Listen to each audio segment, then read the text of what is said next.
Friends, शुरू करते हैं आज की कहानी। चादर की कीमत। एक शिक्षाप्रद कहानी। जनवरी की सर्द भरी रात थी। सड़क पर चारों तरफ सन्नाटा फैला हुआ था। दूर दूर तक कोई नजर नहीं आ रहा था। बीच बीच में सिर्फ कुत्तों के भौंकने की आवाज आती थी, जो कि सड़क की सन्नाटे को बीच बीच में चीर रही थी। लेकिन सड़क के किनारे बनी झोपड़ी में वह बूढ़ी माँ अपने बच्चे के साथ किसी तरह उस ठंड से बचने की कोशिश कर रही थी।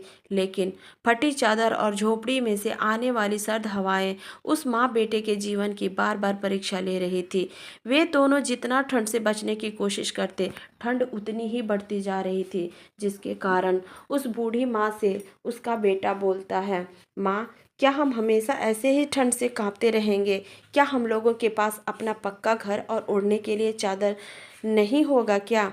जिससे यह सब बातें सुनकर उस बूढ़ी माँ का मन ही मन कलेजा कांप जाता था। लेकिन कभी जीवन से हिम्मत ना हारने वाली वह बूढ़ी माँ अपने बेटे को सांत्वना देती कि बेटा, जब तुम बड़े हो जाओगे तो वो सब हमारे पास होगा जो तुम पाना चाहते हो।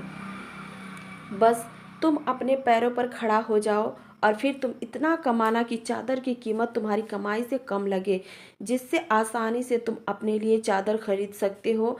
अपनी माँ से यह बातें सुनकर उस बेटे का हिम्मत जोश से भर जाता और मन ही मन सोचता कि जरूर एक दिन वह बहुत बड़ा आदमी बनेगा, जिससे वह अपने और अपने माँ के लिए चादर खरीदेगा, जिससे फिर कभी ठंड से अपनी माँ को और खुद को परेशान नहीं होना पड़ेगा। और इसी सपने को पूरा करने के लिए उस बूढ़ी माँ का बेटा अपने माँ के साथ दिन भर मजदूरी करता और मन ही मन सोचता कि एक दिन जरूर उसका सपना पूरा होगा। अपने बेटे के ठंड से परेशान होने की वजह से वह बूढ़ी माँ जहाँ काम करती थी, अगले दिन उस सेठ से जाकर बोली कि मुझे एक चादर खरीदने के लिए कुछ पैसे या कोई चादर ही दे दो। गरीब बूढ़ी माँ की बातें सुनकर सेठ का हृदय पिघल गया और उसने एक चादर दे दिया। तो वह बूढ़ी माँ अपने सेठ से चादर की कीमत पूछने लगी।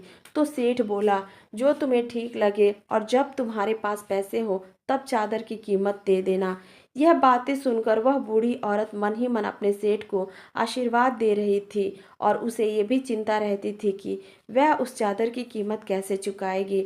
समय बीतता गया। उस बूढ़ी माँ के हाथ पांव पहले के मुकाबले कमजोर हो गए और वह लड़का बड़ा हो गया, जिससे अब वह लड़का अपनी बूढ़ी माँ को काम पर नहीं जाने देता और खुद को इतना काबिल बना लिया था कि वह पढ़ना लिखना जान गया था, जिसके कारण उसे उसी सेठ के यहाँ नौकरी मिल गई। वह लड़का अपनी माँ की तरह बहुत ही मेहनती था, जिससे उसका सेठ भी उस लड़के के काम से प्रभावित होकर उसकी पहली तनख्वाह पर उसके तनख्वाह के साथ उसके लिए एक चादर भेंट करनी चाहिए।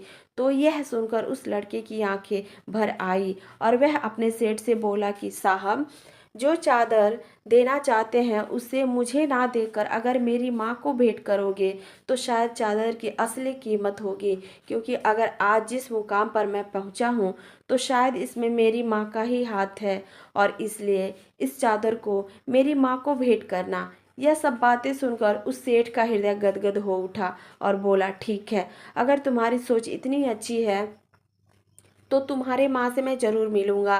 तुम कल अपनी माँ के साथ आना। और फिर जब अगले दिन वह बूढ़ी औरत अपने बेटे के साथ उस सेठ के पास गई तो तुरंत उस सेठ ने पहचान लिया उसे, और सेठ द्वारा दिए गए पहले चादर की कीमत देने की बात याद आ गई बूढ़ी माँ को। और फिर जब सेठ उस बूढ़ी औरत को चादर देने लगा तो उसके आंख से आंसू छलक आए और वह बोली कि मैं अभी पहले दी हुई चादर की कीमत आपको दे नहीं पाई हूँ, अब भला इस चादर की कीमत कैसे चुकाऊंगी।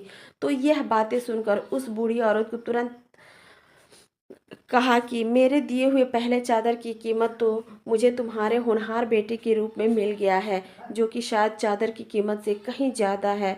यह बातें सुनकर उस बूढ़ी माँ की आंखें भर आई और शायद आज पहली बार उसे अपने चादर की कीमत का पता चल गया था, जो कि कहीं ना कहीं उसकी ज़िंदगी में खुशी लेकर आई थी। अक्सर हर इंसान की शुरुआत दुखों से ही होता है, लेकिन जो लोग अपने कर्म पर अडिग रहते हैं और जिनके मन में यह विश्वास होता है कि एक दिन उसका वक्त जरूर बदलेगा, उन्हीं लोगों के जीवन में खुशियों का बदलाव देखने को मिलता है।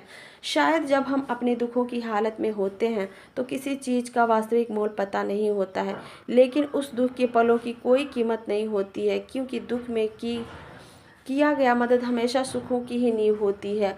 और जो लोग अपने दुखों से संभल जाते हैं वही लोग सुख के अधिकारी होते हैं। इसलिए जीवन में चाहे कितनी भी विपत्ति क्यों ना आए, लेकिन कभी भी हमें सच्चे कर्म पथ को नहीं छोड़ना चाहिए। यही हमारे सच्चे कर्म हमारे सुखों की शुरुआत होते हैं।